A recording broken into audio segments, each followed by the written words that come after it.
Ulama khilaf tentang sholat jamaah. Memang ada yang mengatakan sunnah muakkadah, ada yang mengatakan fardu kifayah, ada yang mengatakan fardu ain, dan ada yang mengatakan syarat sahnya sholat.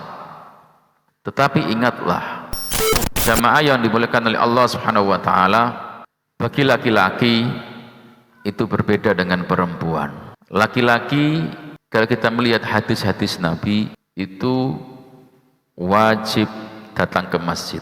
Meskipun ulama khilaf tentang sholat jamaah. Memang ada yang mengatakan sunnah muakkadah, ada yang mengatakan fardu kifayah, ada yang mengatakan fardu ain, dan ada yang mengatakan syarat sahnya sholat. Tetapi ingatlah, meskipun ulama khilaf tentang hukum sholat jamaah ke masjid, ada beberapa hadis yang perlu untuk direnungkan.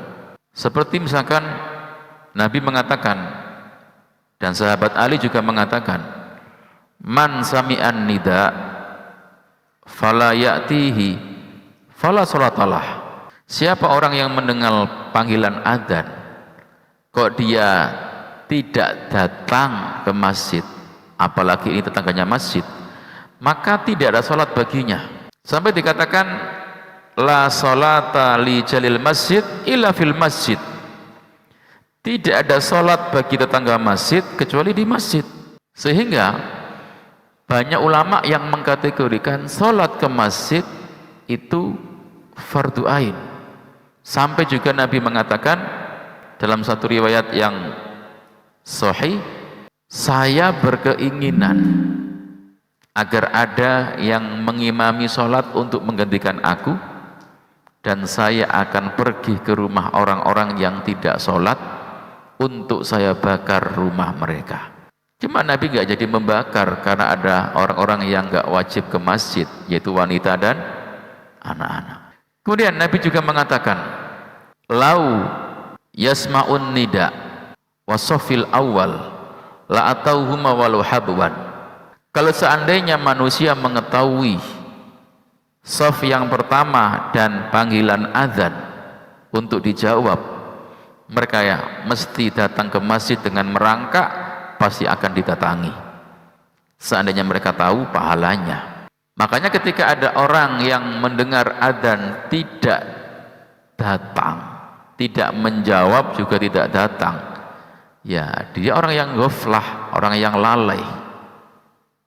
Di zaman Nabi ada seorang yang buta menemui Nabi sambil mengatakan, ya Rasulullah, apakah ada uzur bagi saya untuk sholat di rumah? Nabi menjawab, oh iya silahkan. Ketika dia pergi berpaling dari Nabi, nyampe di pintu, Nabi mengatakan, hal sami'tan nida, apakah kamu mendengar adzan? Kata orang buta ini, na'am, saya mendengar. Fa'ajib, maka datangilah panggilan adzan itu. Waktu itu dia ini buta. Satu alasan. Dua, dia usianya sudah rentah. Rotok tuwek jamaah. Alasan kan? Tiga, nggak ada yang nuntun. Alasan sebenarnya. Empat, waktu itu nggak ada lampu, banyak binatang buas. Lima, rumahnya jauh. Lima hal yang kalau sebenarnya kita telusuri, rotok udur ini. Rotok udur, buta, tua, nggak ada yang nuntun, banyak binatang buas, rumahnya jauh. Apa kata Nabi? Hal sami'ta hayyala sholah, kamu mendengar hayyala sholah enggak? Panggilan sholat enggak? Dengar. Fa'ajib, datangi. Enggak ada alasan bagi kamu. Sekarang enggak buta, ya enggak tuli, enggak tuli kan, mendengar. Enggak tua, jalan sendiri bisa, punya motor juga kok, Vario. Jalanannya enggak ada binatang buas, PLN jelas. Rumahnya dekat. Masih ingat nggak ukuran tangga itu? Oh, rumahnya loh 5 meter atau bukan meter, 5 rumah dari musola, kan dekat sekali. Ulama mengatakan ukuran tetangga berapa? 40 ke kanan, ke kiri, ke depan, ke belakang. 5 rumah atau mungkin 10 rumah, dan dengar panggilan nggak datang, naudzubillah min dzalik.